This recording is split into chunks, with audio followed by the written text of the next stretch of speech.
ilahi, baik yang lama, yang baru sudah terpilih, maupun yang belum, yang baru yang akan datang,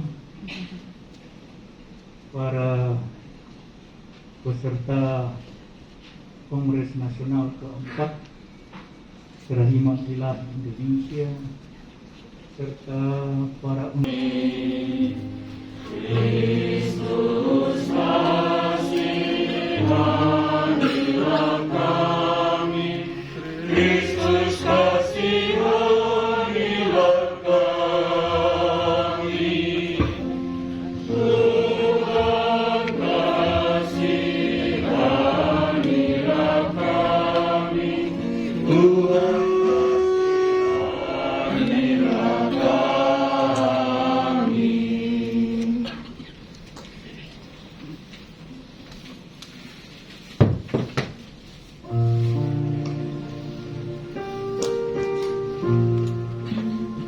kemuliaan kepada Allah di surga.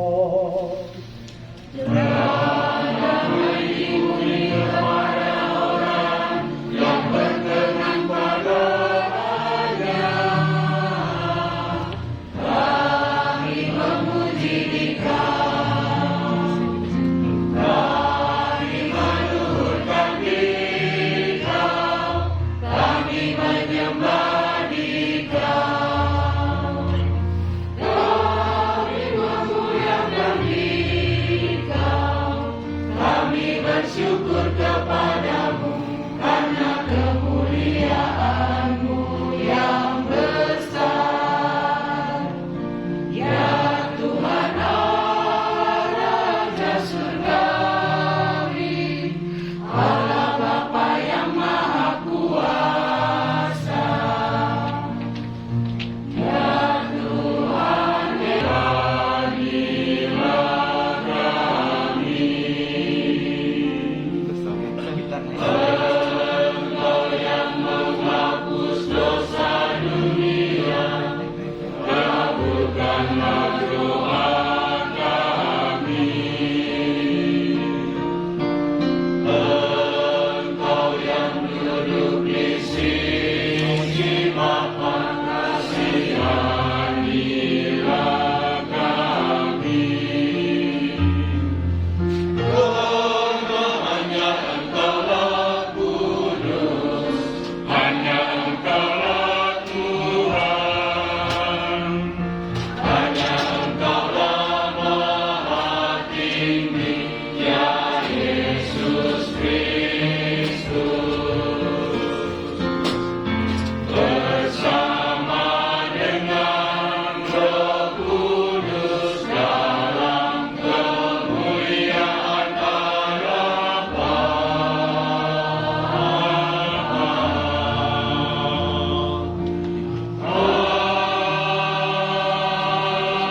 Amin. Marilah berdoa. Allah Bapa yang Maha Baik, kebaikan-Mu tidak ternilai oleh emas atau uang. Hanya mereka yang rendah hati yang Kau beri cinta kasih sepenuhnya. Bebaskanlah kami dari kesombongan dan ketinggian hati. Sentuhlah kami dengan tangan belas kasih-Mu, dengan pengaturaan Tuhan kami Yesus Kristus Putra-Mu, yang hidup dan berdaulat bersama Dikau dan Roh Kudus, Allah sepanjang segala masa. Amin.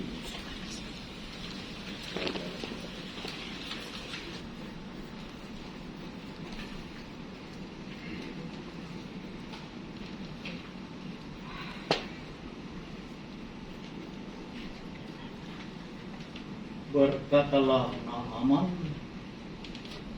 jikalau demikian, berikanlah kepada hamba-Mu ini tanah, sebanyak dapat diangkut oleh sepasang pagal.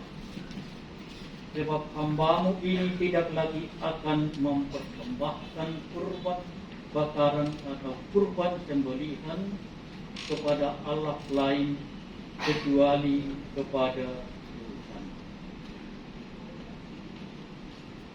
Saudari-saudara yang berbahagia, berkat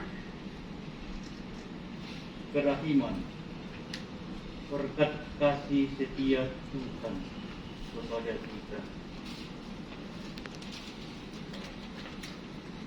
Saya teringat bulan Agustus 2016, sementara tahun suci kerahiman ilahi berlangsung, saya mendapat kesempatan indah untuk bersiaran dalam rangka jubileum kerahiman ilahi itu, karena diminta mendampingi kelompok pesiaran dari Raptim.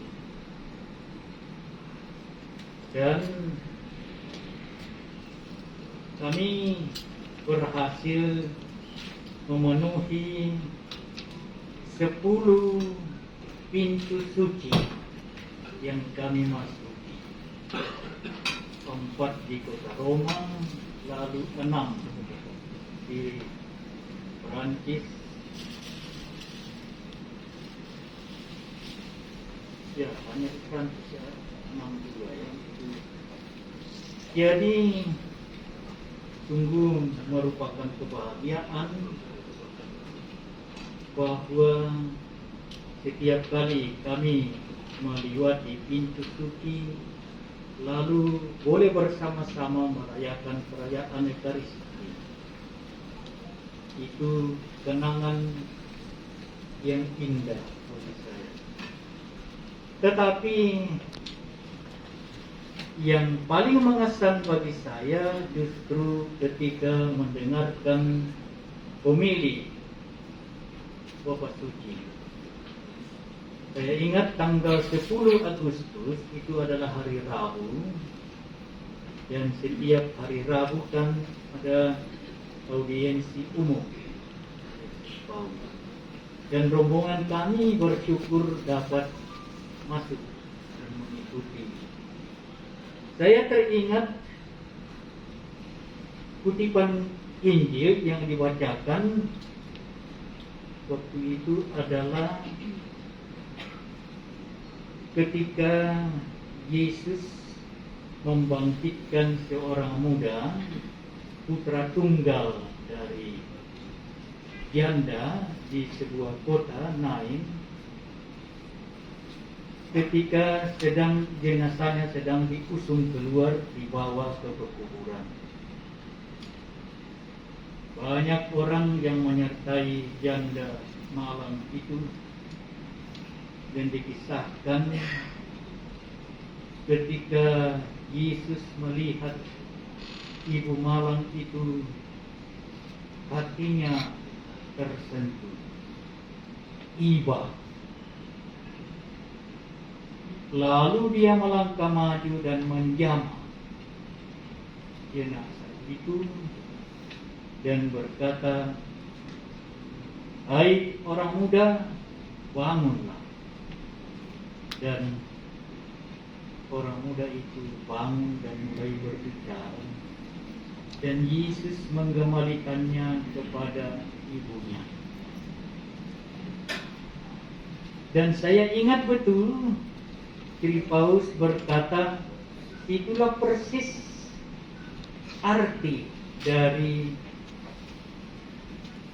kerahiman ilahi. Kerahiman itu tidak sekedar iba hati lalu selesai di situ. Saya ingat betul Paulus mengatakan kerahiman yang kita lihat di sini adalah il cammino dal cuore alle mani, adalah perjalanan dari hati ke tangan. Dan itulah yang dibuat oleh Yesus. Dan itu persis yang dimaksud dengan kerahiman dalam kitab suci. Kerahiman dalam kitab suci, dalam terjemahan dalam bahasa Indonesia, itu adalah kasih setia Allah. Dan itu persis yang dimaksudkan dalam kata Ibrani hesed. Itu memang menyangkut hati yang tersentuh, tetapi tidak selesai di situ saja ibadah hati, tidak, tetapi berlanjut dalam tindakan. Persis sama seperti yang dibuat Yesus ketika melihat ibu janda yang malang itu, iba hatinya, tetapi tidak sampai di situ saja. Dia menjamah dengan tangannya jenazah itu untuk membangkitkan, menghidupkan kembali orang muda itu dan mengembalikannya kepada ibunya yang memiliki putra itu satu-satunya sebagai jaminan kehidupannya selanjutnya. Itulah arti dari kerahiman, kasih setia Allah. Jadi karena itulah saya kira memang lebih tepat terjemahannya dalam bahasa Indonesia itu hesed, itu tidak hanya menyangkut hati yang iba, hati yang berbelas kasih, tetapi juga yang terungkap keluar setia untuk selamanya dalam tindakan. Dan saya kira ini penting sekali. Dalam kisah Injil hari ini, itu juga yang sekali lagi kita lihat bagaimana Yesus tersentuh oleh seruan memohon belas kasih dari 10 orang kusta. Kasihanilah kami. Dan Yesus yang iba hatinya langsung bertindak.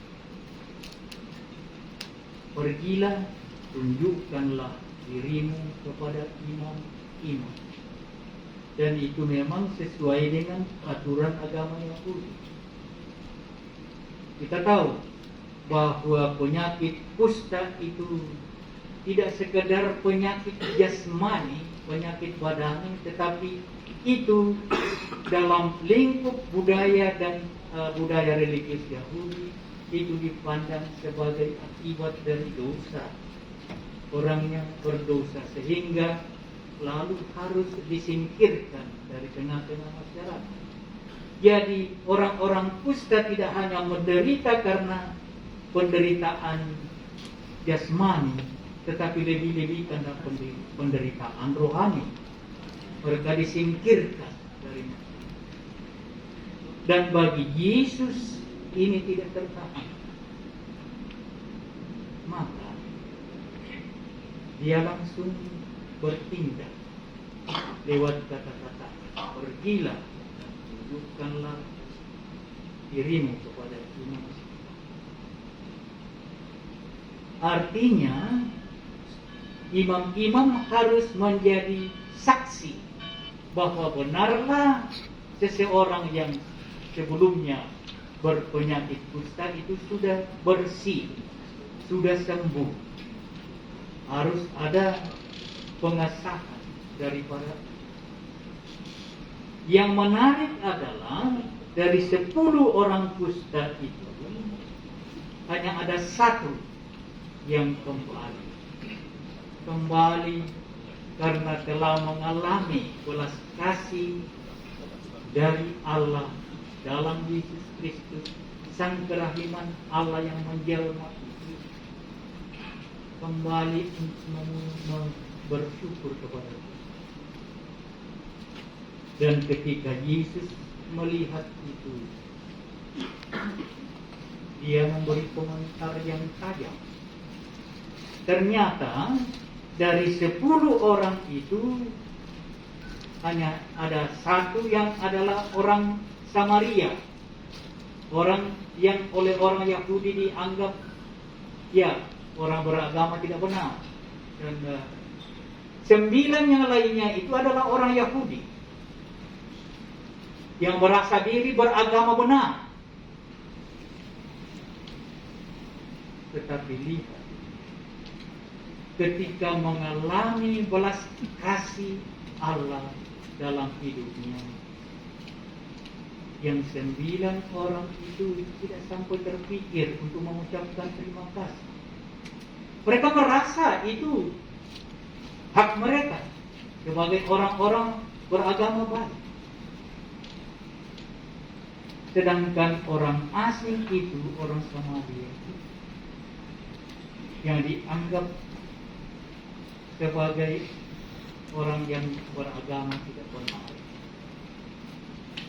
ketika mengalami belas kasih setia Allah, kembali berterima kasih, bersyukur kepada Dia. Saya kira di sini ada satu pesan yang sangat penting bagi kita. Maaf, tetapi saya kira kadang-kadang kebanggaan kita sebagai orang Katolik itu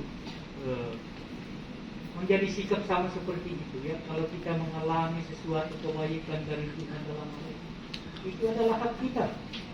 Kita memang orang beragama benar. Dan sampai tidak merasa sama sekali betapa belas kasih, betapa kerahiman Allah itu sesuatu yang harus kita syukuri. Contoh dari orang yang oleh Yesus disebut orang asing, orang Samaria, tahu. Yang bagi saya lebih mengesan lagi adalah kisah dalam bacaan yang pertama tadi tentang Naaman. Naaman juga itu orang asing, itu dari Syria, kan? Itu datang kepada seorang nabi di Israel. Dan setelah mengalami kerahiman, belas kasih dari Allah lewat nabinya, nabi Allah, Elisa, orang asing itu kembali untuk mengungkapkan rasa syukurnya dengan memberikan hadiah-hadiah. Tetapi Elisa menolak. Dan bagi saya sangat menarik, ketika Elisa menolak, tanda syukur dari Naaman tidak bersikap, ya sudahlah, saya sudah berkehendak baik, saya mau mengungkapkan rasa syukur saya, tetapi ditolak. Ya sudah. Yang kita lihat ada ucapan syukur dari Naaman itu menyangkut keberadaannya yang paling dalam. Betapa bagi saya itu merupakan ucapan syukur yang luar biasa mengesannya. Ketika akhirnya Naaman berkata, jikalau demikian, artinya jikalau sang nabi tidak bersedia menerima ungkapan syukur saya, maka berikanlah kepada hambamu ini tanah sebanyak dapat diangkut oleh sepasang bagal, sebagai tanda perubahan radikal dari hidupnya. Karena dijelaskan selanjutnya, sebab hambamu ini tidak lagi akan mempersembahkan kurban bakaran atau kurban sembelihan kepada Allah lain, kecuali kepada. Itulah ucapan syukur dari Naaman, orang asing itu. Luar biasa kesaksian. Bagaimana Naaman menjadikan seluruh hidupnya menjadi ungkapan syukur kepada Tuhan.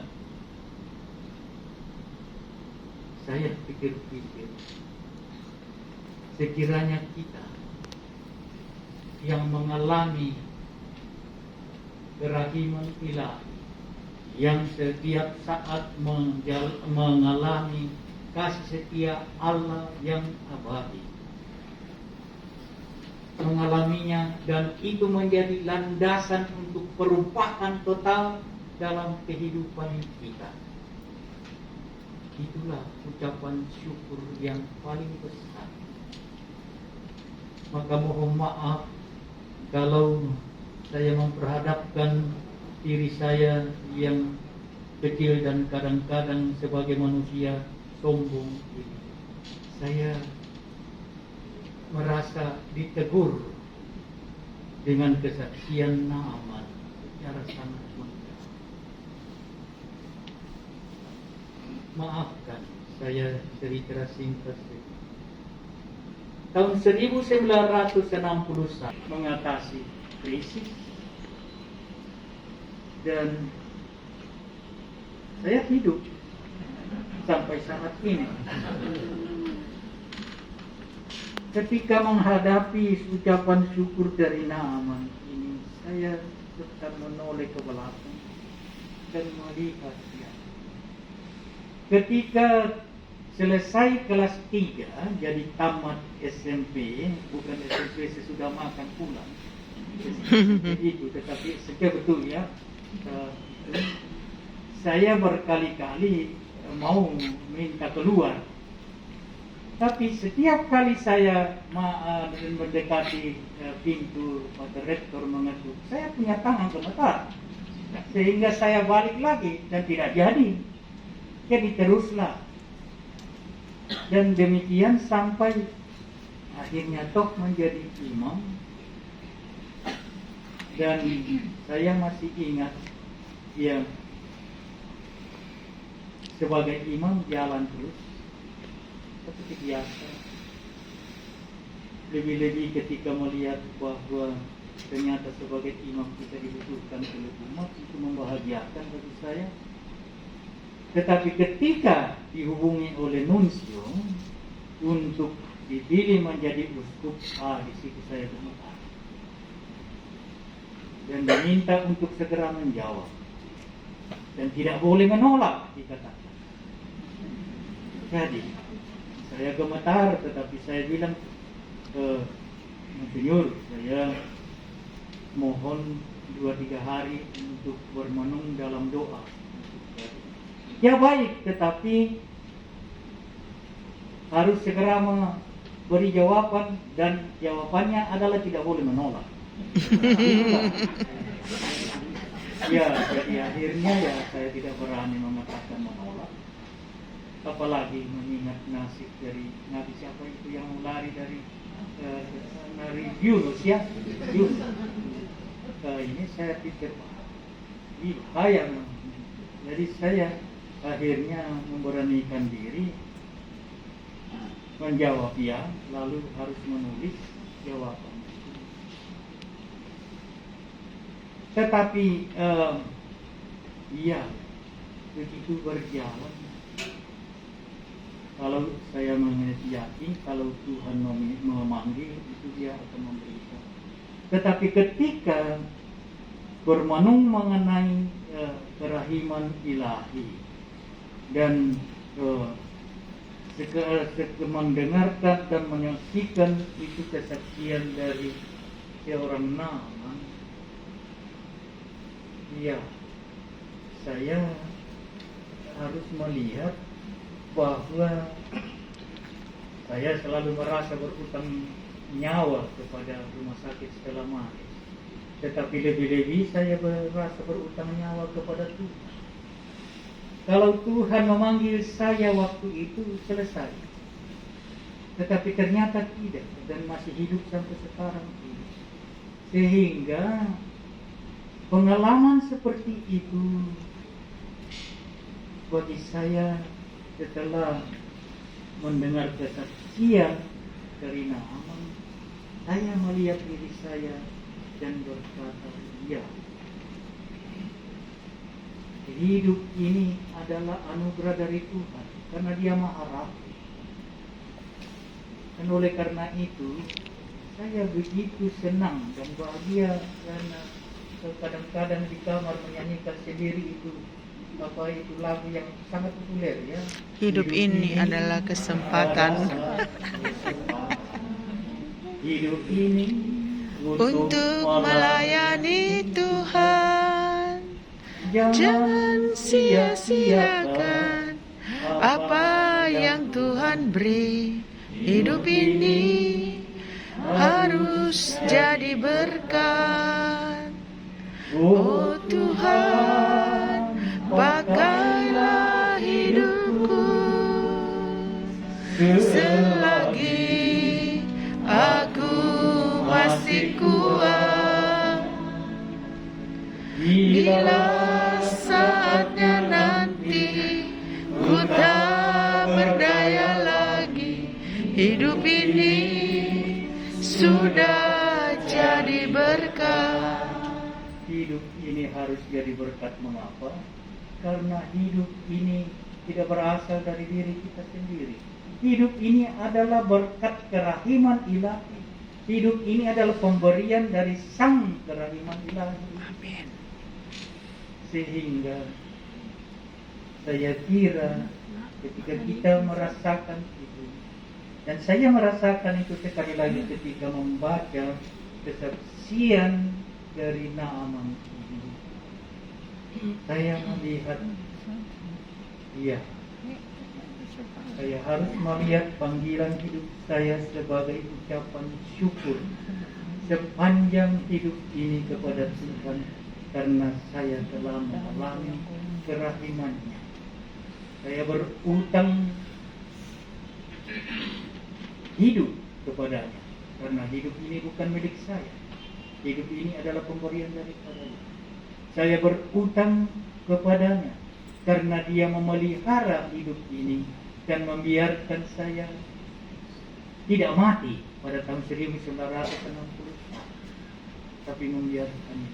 Maka kesaksian iman dari Naaman harusnya bagi saya juga menyapa sampai relung hati paling dalam. Hidupku harus menjadi ucapan syukur bagi Tuhan dengan mencoba setia pada panggilan hidup yang telah diberikan Tuhan kepada saya. Saya hanya mau ini, bukankah kita setiap saat mengalami kerahiman Tuhan? Siapa dari kita yang bisa menjamin bahwa besok saya masih hidup? Ada? Tidak ada. Tetapi kalau besok saya masih hidup, itu bukan karena kekuatan saya, Tapi karena kerahiman. kasih setia. Jadi dalam setiap saat kehidupan kita, kita mengalami bagaimana kasih setia Allah itu memang abadi untuk kita. Dan kita diminta oleh Tuhan untuk menjawabnya sebagai syukur, menjadikan hidup kita ini syukur kepada. Nah, moga-moga kesaksian hidup, kesaksian iman dari orang asing yang namanya Naaman itu menyapa kita masing-masing. Hidup kita setiap manusia ini ringkih, tak tentu, tak ada yang bisa menjamin, ya kan? Hidup ini adalah pemberian, adalah anugerah. Dan segala sesuatu yang kita miliki dalam kehidupan ini adalah pemberian. Adakah dari kita yang ketika dilahirkan sudah pakai pakaian? Tidak ada. Kan? Kita datang ke dunia ini dalam telanjang bulat, mohon maaf. Artinya apa? Kita tidak bawa apa-apa. Ya, bisa kita berbangga. Itu kan warisan dari orang tua saya. Ya, tetapi siapa yang punya orang tua ketika lahir di dunia ini sudah pakai pakaian? Ya, hidup kita manusia adalah ringkih. Hidup kita ini adalah tergantung. Hidup kita ini adalah anugerah, adalah pemberian. Dan karena itu juga akan ada pemberian. Dan moga-moga selama 3 hari ini, saudara-saudara yang beroleh berkat besar dari Tuhan, boleh mengalami kerahiman, kasih setia Allah pada hidup kita masing-masing.